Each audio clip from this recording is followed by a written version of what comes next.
Hi, my loves. Welcome back to the Starscartel channel. If you don't know, I'm Star. The message, I'm going to start with the scripture. It comes from Esther 9 and 11. On that day, the number of those that were slain in Shushan, the palace, was brought before the king. And the king said to Esther, the queen, the Jews have slain and destroyed 500 men in Shushan, the palace, and the 10 sons of Haman. What have they done in the rest of the king's provinces? Now what is thy petition, and it shall be granted thee? Or what is thy request further, and it shall be done? So here's the message. God said for somebody that you have completely gave up on your relationship. And like this is somebody that God himself told you was supposed to be with this person. And it's like, I just feel this is somebody, this person has hurt you to such an extent that you don't even, like, I just feel like you don't even believe your own prophecy no more.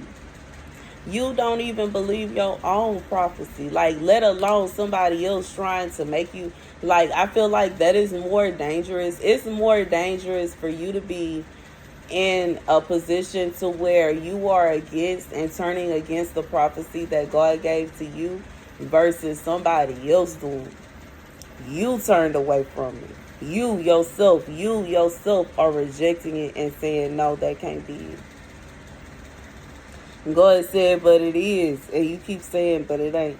This somebody, you keep saying, but it ain't, but it ain't, but it ain't. But God said it is, but you say, but it ain't. And it's like a situation where you literally have no reason. It's like your heart is hurting and you're heartbroken. And you have no reason for your heart to be hurting and for you to be heartbroken because you yourself have the power to turn that prophecy around. But you are choosing not to. And that is for somebody, regardless as to why. This is someone you are like being stubborn in a way. Like God said, you being stubborn because you have the power to change it around, to turn it around. But you choose not to. And you choose not to out of fear of rejection. This somebody you scared that this person gonna reject you. And even though God himself keeps telling you they not, you scared that they are. And when it comes down to it, the thing about it is everybody have free will. And even if it's a situation where this person is sitting quietly to themselves praying to God, if they would just do this, X, Y, and Z, I promise I will do this and I will do that and I promise I da. It's about where whoever you are, this person has rejected you so many times. They have rejected you so many times. And you may very well have had that same prayer where you said, well, look, Lord, if they reject me, if he reject me again, I'm just going to leave him alone. I promise I won't bother him no more. He ain't got to worry about it. Because it really looked like he getting mad at me because I keep catching him following that girl. But he keeps saying he not. But dang it, if he get mad at me and I see him trying to follow her one more time when I say I promise I'm going to leave him alone. He ain't got to worry about me messing up his dates no more. He ain't got to worry about me coming up here no more. And baby, you did it. 333. Your prayer was answered. Your prayer was answered. That man did that one more again. And it happened to such an extent. Like, I feel like this is somebody, your prayer kind of blew up in your face a little bit. Because it may have got to a point that y'all actually physically fought or got in a physical argument or altercation. But God said this is because of your prayers. You prayed to God that if this man did you what he was doing you one more time, that it would be so obvious and clear that you would have to leave him alone. And that's exactly what happened. And now this man is sitting around saying, if you would just do this, that, and the third, everything he can make it back. You can't make that back to the way that it was now. It's past that. God, like, you can't make it back. And I get it. Because I feel like I don't want to be, me personally, I don't want to be the one to come on here and say it. Because if it's, you know what I'm saying, I just honestly, strongly don't believe it's for me. I honestly, strongly don't, because this man have not called me. He haven't texted me. He haven't emailed me. And anytime that he has, it has been him trying to throw the tragedy that happened to me in my face. It has not in any shape, form, or fashion been to console me. It has not been about him trying to figure out what's going on. It haven't been about him concerned about what I got going on and what happened to me. It ain't about nothing like that. All it has been is, here's my girlfriend, and forget you, and I don't care about what you got, even though it overlaps and it's looking a little shady. Don't worry about that. Don't worry about me, and don't worry. Why in the world would I go up there, bro? Why would I come up there? And you went out your way to put her in my face, bro. And you went out your way, bro. You did that on purpose. You don't want me up there. Admit it.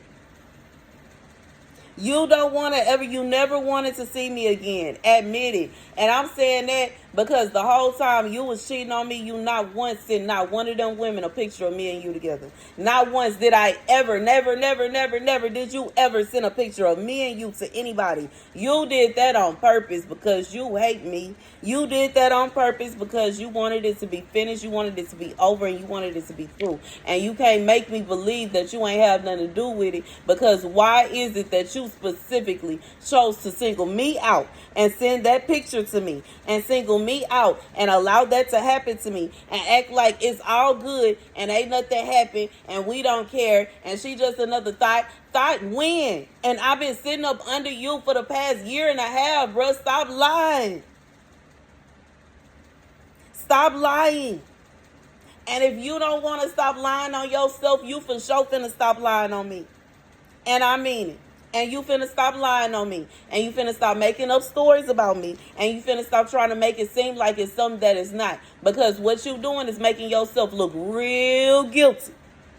And while you trying to act like your girlfriend is, and she look real guilty up there alongside you. Because why in the world is it that you sitting up here acting like it don't matter, and this don't matter, and that don't matter? Literally the day before that happened to me, you text me talking about you moved on. And the next day I end up getting jumped and dang near taken up out of here twice. Ironic, is it? Ironic, isn't it? I'm just being real. I'm just being real. And you know what I'm saying? It's somebody that feel like you poking a bear, you poking a bear, you poking a bear. What about what you did to me? What about what happened to me? So that's supposed to be just swept under the rug? Oh, well, we don't care about that. No, we gonna make some noise about that. We gonna make some noise about that.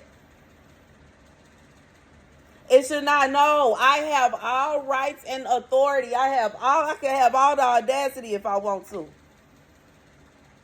go out by myself and have a drink by myself. And I'm single, according to you. Now, if I'm not single and you feel like you had every right to have your thoughts, the women you were cheating on me with, jump me, then simultaneously, now we come into the lines of, why is it that you act like it was okay for them to do that? And why is it that you sitting back and acting like why did you involve them in our relationship? It's like you cannot, it's not a situation where you look good, bro. And if you ain't have no hand in it, and you ain't make that call, why is it that you sat back and you're sitting back now and acting like it's okay that your mistress has jumped your wife, bro?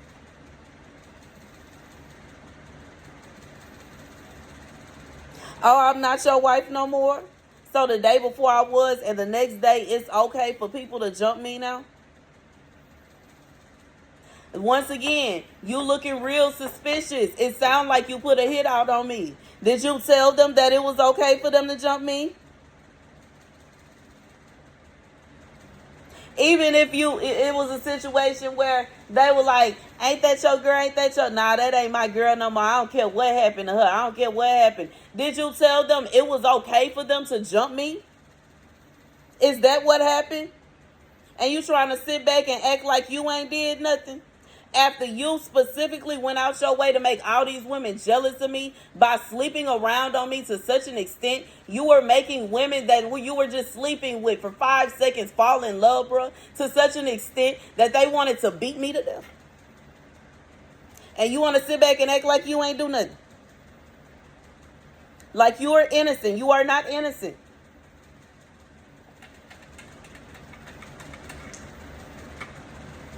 And it ain't gonna be no vibe. Well, you sitting around like, but I wonder why she didn't. I wonder why she ain't. I wonder why she ain't doing this. I wonder why she ain't like. Why in the world would I come up there to you? Why would I call you? Why? Like legit. After this man sent me this picture of this woman, bro, I swear everything like that is the end of it. We done. The utter disrespect. I'm texting you telling you that somebody kidnapped me. I'm texting you telling me they tried to take me up out of here. I'm texting you telling you what happened to me. And what you want to show me is a picture of this woman. I don't care about her. But we supposed to be friends. But we cool though. But you texting me telling me somebody told you what happened to me. But then when I say, well, I'm looking for them because that's what oh, no. I don't know nothing about that. I don't know nothing. Yes, you do, liar. Now you look suspicious. You had a hand in it now. Now you had a hand in it. And that's just what it is. And that's the message. Thank you guys for watching. Be sure to like, share, and subscribe.